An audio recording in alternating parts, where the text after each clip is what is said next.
आप जानते हैं कि रातों रात करीब 3 करोड़ लोगों के नाम वोटर लिस्ट से काट दिए गए हैं। ये कोई छोटा मोटा आंकड़ा नहीं है, बल्कि एक बड़ी आबादी है जिसे चुनाव आयोग ने अपनी ड्राफ्ट लिस्ट से बाहर कर दिया है।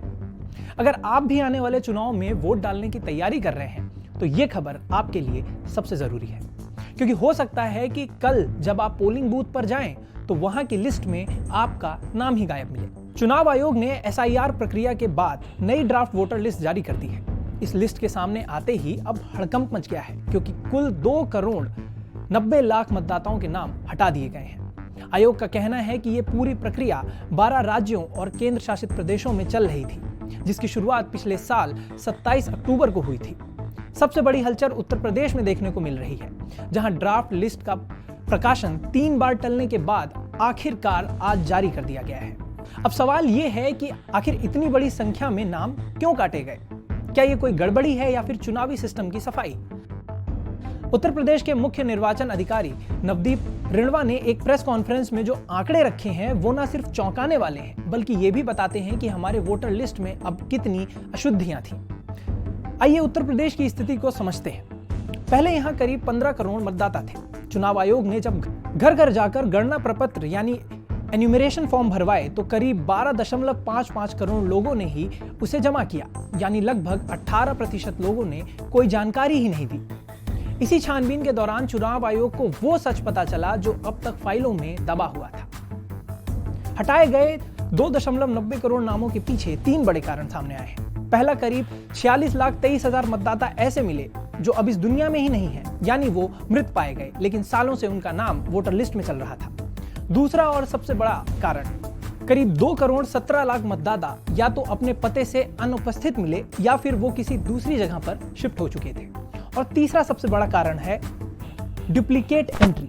करीब 25,47,000 लोग ऐसे थे जिनका नाम एक से ज्यादा जगहों पर रजिस्टर्ड था।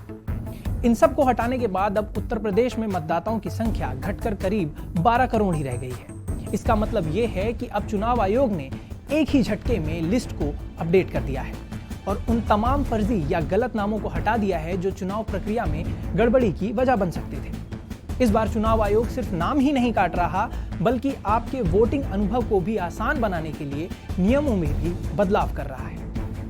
मुख्य निर्वाचन अधिकारी ने बताया कि अब एक पोलिंग स्टेशन पर मतदाताओं की भीड़ कम की जाएगी। पहले एक बूथ पर करीब 1500 मतदाता होते थे, जिससे वोटिंग के दिन लंबी लाइनें और अफरा तफरी मची रहती थी। लेकिन अब चुनाव आयोग ने निर्देश दिया है कि एक पोलिंग स्टेशन पर 1200 से ज्यादा मतदाता नहीं होने चाहिए। इसी नियम की वजह से उत्तर प्रदेश में हजारों नए पोलिंग स्टेशन बनाए गए हैं। इसी में अतिरिक्त समय लगा, जिसकी वजह से ड्राफ्ट लिस्ट जारी होने में देरी हुई। लेकिन ये बदलाव आपके फायदे के लिए है, ताकि आपको धूप में घंटों खड़ा ना रहना पड़े और आप आसानी से अपना वोट डाल सकें। लेकिन जरा रुकिए, यहीं पर सबसे जरूरी बात आती है। अगर आपका नाम इस ड्राफ्ट लिस्ट से कट गया है तो अब आप क्या करेंगे? घबराने की जरूरत नहीं है, क्योंकि चुनाव आयोग ने आपको एक मौका दिया है।